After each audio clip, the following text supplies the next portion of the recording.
বাঁচাইতে হলে এই সুশীল সমাজগুলোকে একটা একটা করে শেষ করতে হবে।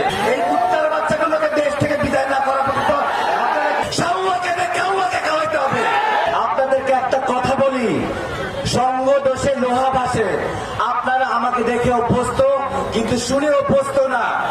এই সুশীল সমাজগুলোকে একটা একটা ধরে খাওয়াইতে হবে, নইলে এই সমাজ শেষ হয়ে যাবে। এগুলো এক একটা হারামির বাচ্চা, এক একটা ভারতীয় দালাল।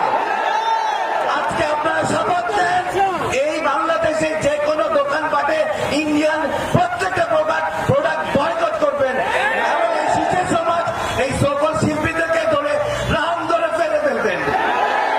আমার দেশকে বাঁচাইতে হলে এই সুশীল সমাজগুলোকে একটা একটা করে শেষ করতে হবে।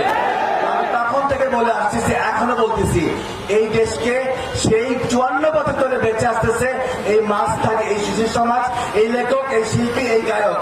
আজকে 4 দিন পার হতে চললো, তাদের মুখ যেগুলো পাচ্ছে